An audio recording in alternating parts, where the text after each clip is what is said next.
Tout le monde. Donc nous nous retrouvons pour une toute nouvelle vidéo aujourd'hui en direct des Baléares, Majorque. Alors aujourd'hui c'est pour parler de, je pense que vous en avez entendu parler notamment au moins hier, avant-hier, je ne sais pas, parce que un peu par hasard je suis tombée dessus sur la chaîne info en regardant un petit peu la télé, parce que actuellement, comme je vous l'ai dit en tout début de vidéo, je suis en vacances à Majorque. Thomas Cook fait faillite. Alors comment dire que justement moi-même je fais partie de ces personnes qui sont passées par chez eux. J'ai dû commander, je pense, toute fin décembre 2018, le 30 ou le 31, un truc comme ça. Et comment dire que là je vois ça, je me dis, ah, surtout que généralement, quand une société qui est quand même connue est susceptible de faire faillite, on en entend souvent parler aux informations, même si c'est pour parler de suspicion de faillite, ce genre de truc. Je pense que voilà, je pense que la moindre des choses pour ce genre d'enseigne, c'est peut-être d'en parler un minimum euh, pour leur futur potentiel déjà clients, puis pour leurs clients qui peuvent avoir, pardon, depuis déjà un petit moment, qui sont, on va dire fidèles, si on peut dire ça comme ça. C'est au moins de les prévenir en fait, à un moment donné que, bah voilà, il y a ça. Et alors autant d'un côté, en passant par chez eux, il y avait une chose que j'appréciais, c'est le fait par rapport au poids du bagage en soute. Déjà, nous avons, je pense, plusieurs poids de bagage en soute. Et en fonction du poids que l'on a choisi, on paye en fonction du poids. Contrairement à une autre enseigne où on va limite imposer déjà un poids de bagage et forcément on va payer par rapport à ça.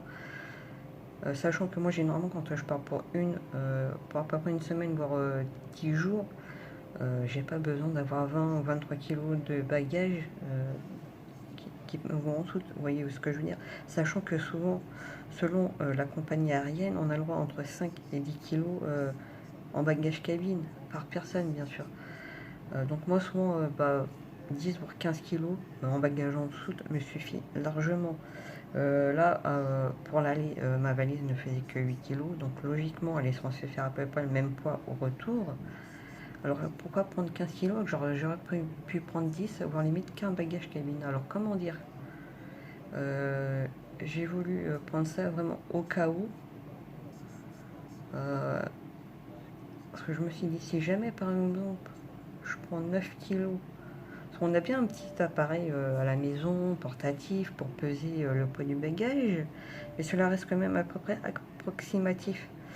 Alors c'est soit ce que nous on achète en magasin est tout à fait fiable, soit il ne l'est pas forcément, parce que ça donne vraiment un truc approximatif.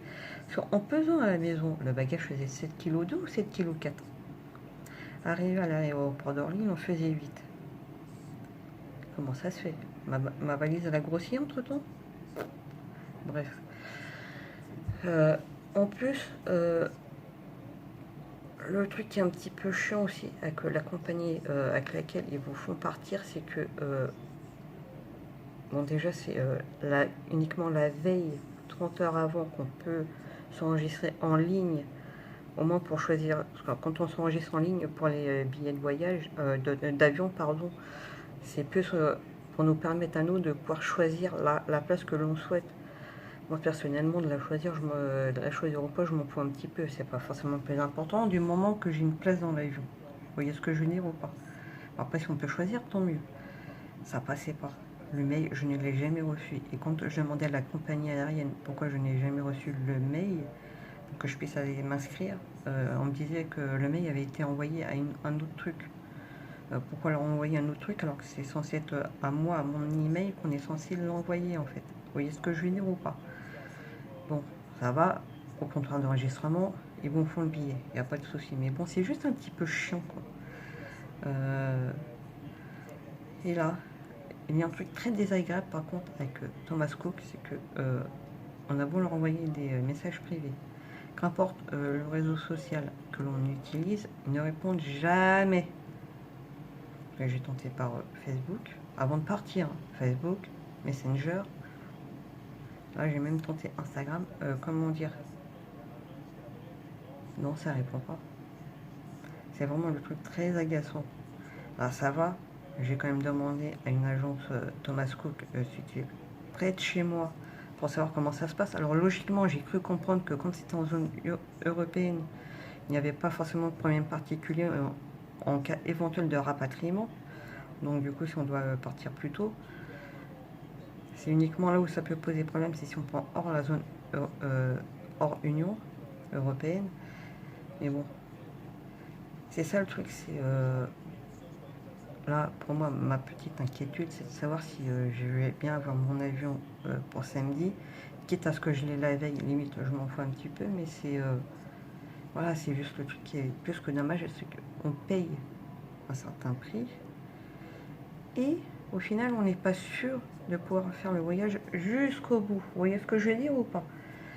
Aussi le truc, alors c'est soit c'est moi qui ai mal fait, soit ils ne font pas du tout inclus. J'ai eu un peu la mauvaise surprise de voir qu'à mon arrivée, mercredi dernier, parce que je suis arrivée mercredi dernier, le soir, qu'au final, j'avais que le petit déjeuner compris dans le prix du voyage.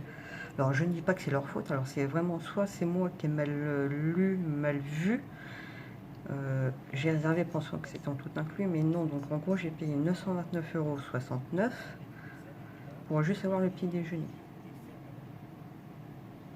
Ouais, enfin, à la limite, d'avoir le petit déjeuner, je m'en fous un petit peu. À la limite, je crois que je préfère avoir les 2 autres repas en fait. Mais bon, après, c'est pas forcément grave. Au moins, j'ai au moins un repas, c'est déjà ça. Puis même, il y a un petit magasin à côté. Les prix sont plus que raisonnables, ça va. C'est, y a pas. Perso, ça m'a pas forcément choqué. C'est un peu comme à peu près en France. Alors peut-être pour le fromage président, comme on a chez nous, celui qui est en longueur, il est peut-être un petit peu plus cher que chez nous en France. Mais encore, ça peut, le reste, ça passe. Quand on prend leurs produits, c'est un peu comme en Guadeloupe. Voilà, c'est juste en gros là, un petit coup de gueule en fait par rapport à ça. Alors, c'est qu'on me dirait, mais pourquoi faire un coup de gueule alors que tu ne cries pas? Je pense qu'il n'y a pas besoin de crier pour pousser un coup de gueule. Je pense qu'on peut le faire calmement. Voilà, c'est juste ce petit truc qui est un peu chiant chez eux pour cette enseigne, c'est le manque de communication quand on leur demande un truc en privé. Pardon, en privé en fait. Vous voyez ce que je veux dire ou pas? C'est juste ça, c'est juste ce petit manque de communication. Là, je parle pas du fait que je me retrouve avec juste le petit déjeuner alors que je pensais que c'était en tout inclus. Non, parce que bon, c'est peut-être aussi moi de ma faute, j'ai peut-être pas dû faire gaffe, j'ai peut-être voulu aller un petit peu trop vite et tout. Ça, je leur remets pas la faute dessus, bien évidemment. C'est peut-être aussi moi de ma faute. Et voilà, c'est ce petit manque de communication qu'ils peuvent avoir. Limite, même Lukia, Marmara et tout, au moins ils ont quand même de la communication. Après, je ne demande pas qu'on me réponde dans les minutes ou dans l'heure, mais au moins un minimum dans la journée, quoi. Vous voyez ce que je veux dire ou pas? Bref, n'hésitez pas à commenter, liker, partager, vous abonner. L'abonnement, c'est pas comme les abonnements habituels ici, c'est gratuit. Et n'hésitez pas à faire partager ma chaîne vidéo. Au revoir, dans une prochaine vidéo.